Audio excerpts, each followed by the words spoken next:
Mesdames, Messieurs, face aux récents changements climatiques qui sont toutefois de plus en plus marqués aujourd'hui, nous sommes désormais conscients que nous avons le devoir d'agir et d'agir vite.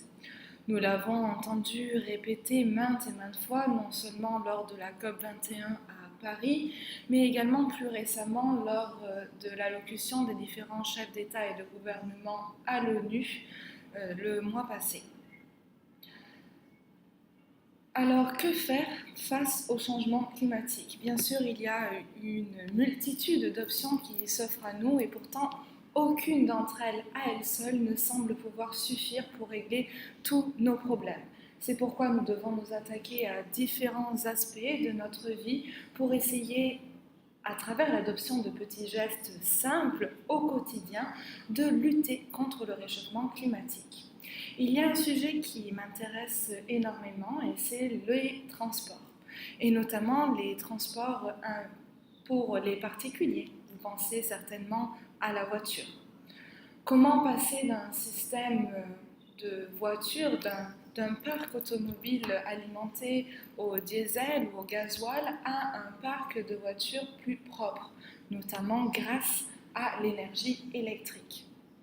Ces dernières années, les constructeurs automobiles se sont attelés à cette tâche-là en particulier en essayant de trouver des solutions plus respectueuses de l'environnement.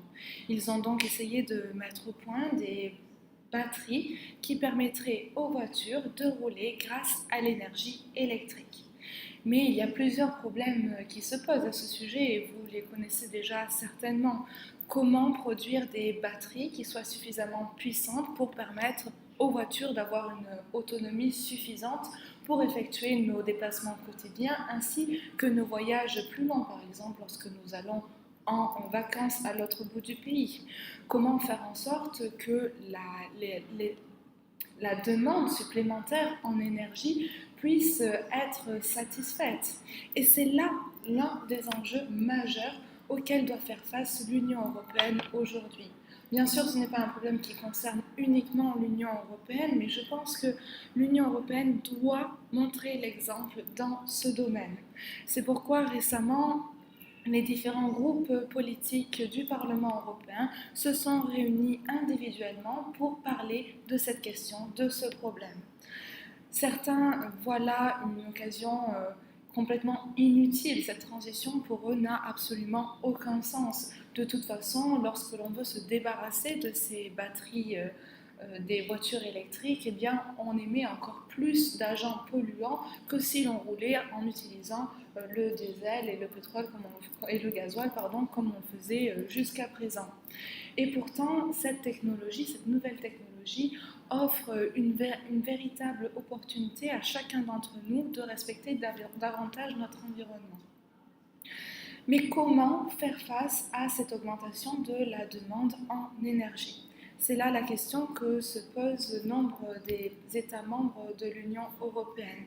En effet, aujourd'hui, on a déjà, je ne dirais pas du mal, mais il faut mettre en place tous les efforts nécessaires pour faire face à la demande actuelle en termes d'énergie électrique pour que la population puisse chauffer sa maison, allumer la lumière, charger son téléphone et ainsi de suite. Alors, face à un nombre de plus en plus important de véhicules électriques, comment est-ce que l'Europe va pouvoir garantir une fourniture d'électricité constante et suffisante pour aider la transition écologique de l'Union européenne? On a beaucoup entendu parler des réseaux connectés et intelligents.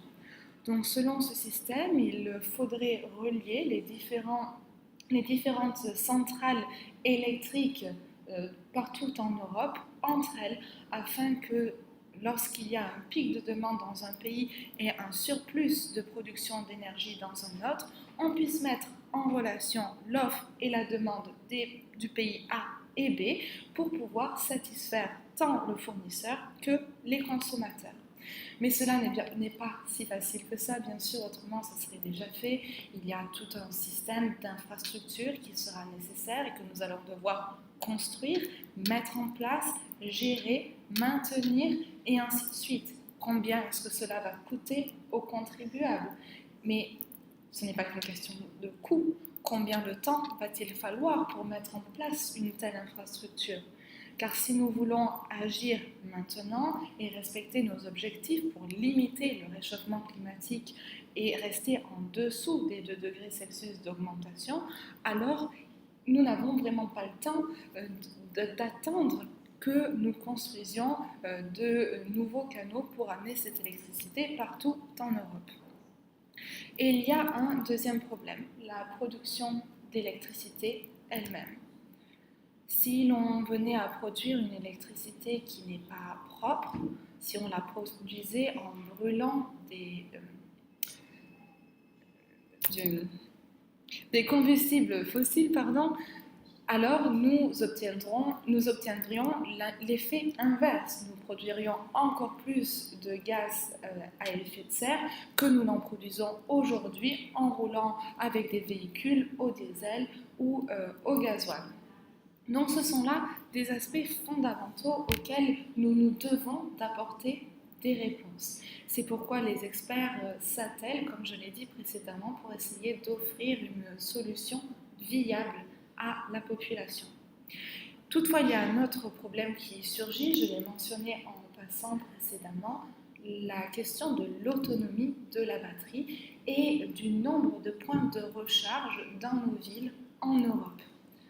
Alors, admettons qu'aujourd'hui, le véhicule électrique puisse parcourir en moyenne 200 km avec une seule recharge. Alors, c'est très bien, mais si vous devez faire un voyage plus long, comment est-ce que vous faites? Cela prévoit d'être organisé. Vous devez, avant de vous mettre en route, regarder où sont situés les points de recharge sur votre chemin et vous arrêter à temps sans penser « Oh, de toute façon, j'ai le temps, je pourrai faire le plein à la prochaine station ». Non, car il pourrait ne pas y avoir d'autres stations. Et c'est là l'un des problèmes majeurs aujourd'hui lorsque l'on parle de véhicules électriques. C'est pourquoi l'Union européenne souhaite aujourd'hui investir et créer davantage de points de recharge pour arriver à un ratio d'un point de recharge pour 10 véhicules électriques en circulation. Cela nous permettrait d'avoir un peu plus de flexibilité. Toutefois, ce plan-là ne concerne bien sûr que les grandes villes, ce qui signifie que si vous habitez à la campagne ou que vous allez en vacances à la campagne, eh bien, c'est encore un peu difficile de recharger votre véhicule électrique et donc de vous en servir comme vous le voudriez. Donc, comme vous le voyez, il y a toute une série de défis et j'en mentionnerai un dernier avant de finir ce discours.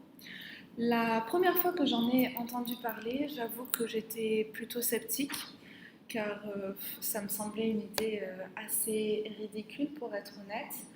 Les voitures électriques ne font pas de bruit. Et on nous a mis en garde. Ça peut être très dangereux car lorsqu'on traverse la rue, eh bien, on pourrait ne pas entendre le bruit d'une voiture qui arrive et donc ne pas faire attention, traverser imprudemment et se faire renverser.